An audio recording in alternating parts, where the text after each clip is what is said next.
All right, next chapter is Flesh and Blood and a Bridge. The point of view in Flesh and Blood takes place in 1957, so it's the same year as the preceding chapters. And this is Marie Cashpaw's story. And Flesh and Blood is a bit of a bookend to the story Saint Marie that we learned about at the very beginning of the book. Saint Marie is about Marie going to the nuns as a child and the experiences that she has there and what her desires are and what is the outcome of that journey. Flesh and Blood is a return journey, as Sister Leopolda, who was her tormentor. Sister Leopolda is on her deathbed, and Marie wants to go back to resolve her issues. And a Bridge, 1973, so this is a next generation. And it's not told from a particular point of view, and point of view as you read it goes back and forth. This is a story about Albertine and Henry, Albertine Johnson and Henry Lamartine.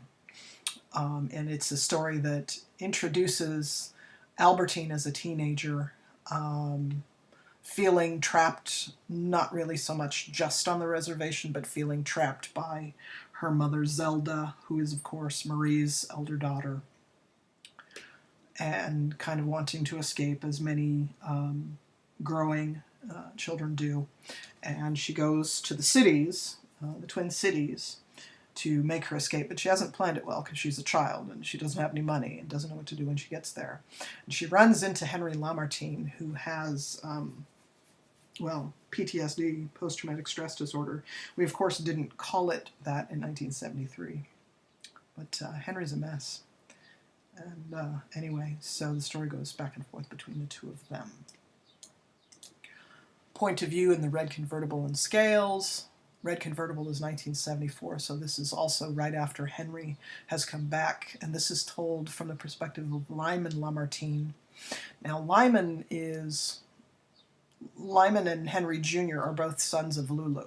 We learn that in Lulu's Boys.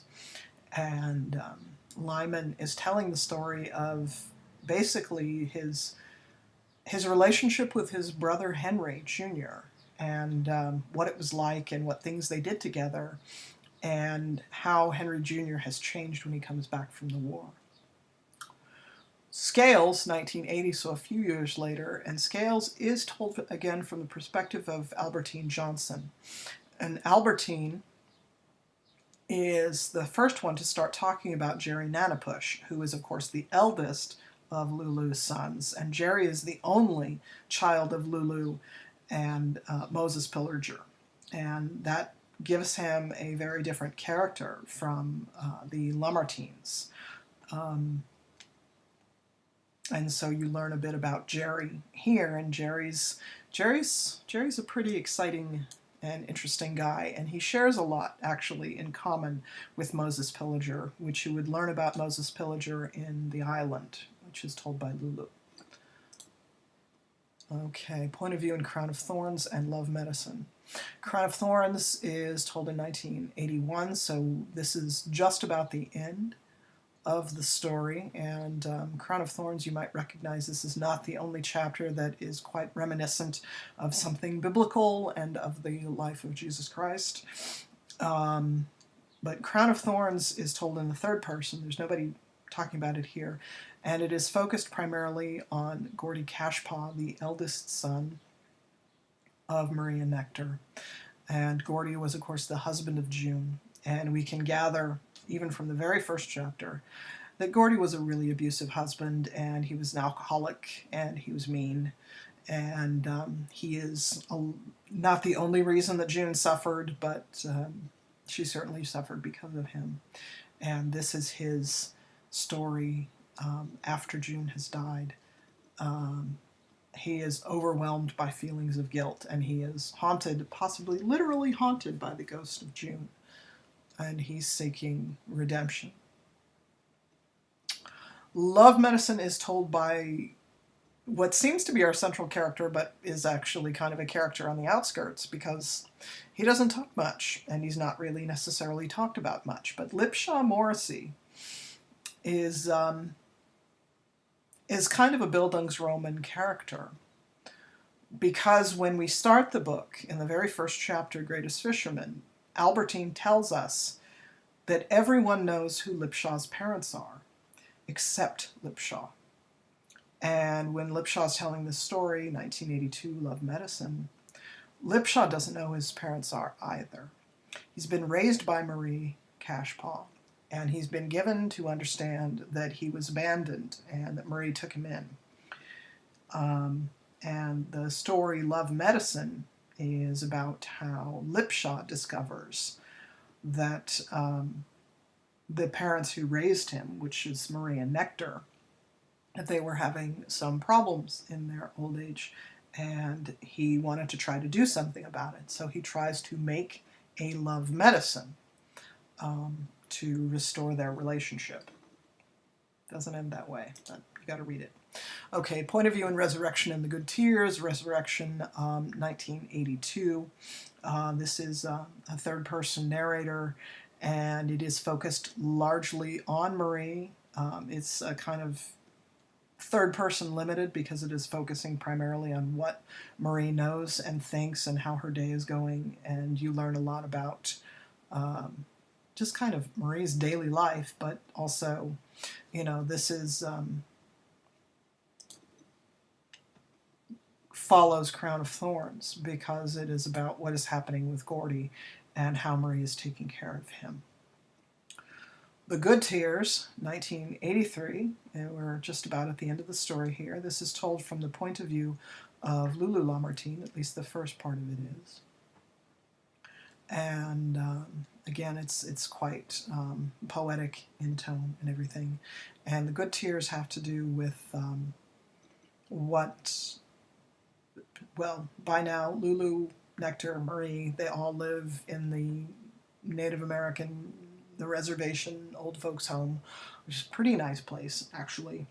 But they're there because they're elderly and they need some care. They need life to be simpler for them. So they live in a home where they don't have to look after property and whatnot.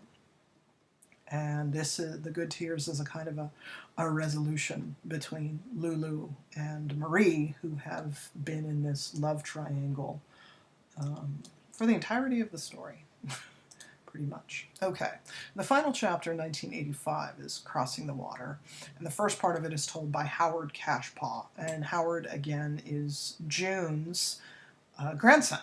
This is King Jr., and he wants to be called Howard. Okay, so how is Love Medicine not a Bildungsroman, but has a Bildungsroman character? First, what is a Bildungsroman? Probably the most famous example is the Dickens novel Great Expectations, which starts out with Pip as a kind of a lost soul. He's a small child. He's standing in a cemetery looking at the headstones of his parents, his lost family, and he suddenly encounters a convict who is a dangerous man and who is threatening him and telling him that he needs food. And so Pip steals food from his aunt to feed this guy. Anyway, why is it called Great Expectations? Because we don't expect anything special to happen to a lost child, a child who has no parents, a child who nobody sets value on, who is living in poverty, being raised by people who don't love him and want great things from him. And yet Pip ends up developing important relationships in his life and being an important part of a business, and his convict eventually ensures a great life for him. So how is that a Bildungsroman? A Bildungsroman basically is about a character who starts the novel very young and who has a sense of little sense of identity. And this character goes out into the world, passes through his or her age of innocence, learns new skills, has new experiences, and returns to their society as a successful adult. Lipshaw Morrissey starts out Love Medicine as an abandoned child who's been raised by people who, well, perhaps love him, but he feels lost. He doesn't feel connected to them. He's not sure who he is. And in the end, he goes out into the world. He finally discovers who he is. And at the end of crossing the water, he's kind of achieved his quest.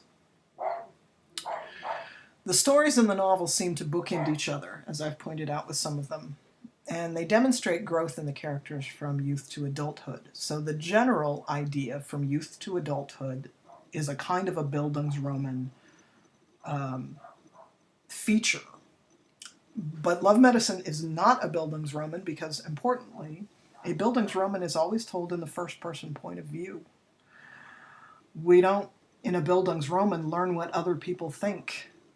We only, in a Bildungsroman, learn about the main character's situation, interests, fears, successes, losses, doubts, and development from that character, not from other people.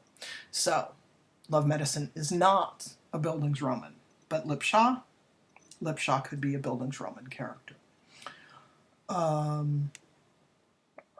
Love Medicine is a multi-perspective novel, and because we learn about the same situations but from different perspectives as we read through the novel, the reader learns to see events from different points of view. The reader learns to sympathize at one moment with one character and feel like the others are ethical or not ethical on the basis of what we see from that one character. But then as we go through, we read the same situation from somebody else's eyes, and that reteaches us. It teaches us a different idea. And this, in a way, I say it kind of replicates that Thanksgiving dinner with your family, where people are telling stories about something that happened and then they get into arguments because some of them say, that's not what happened, I did this and you said that. It's life, right? We do not see past events in the same way.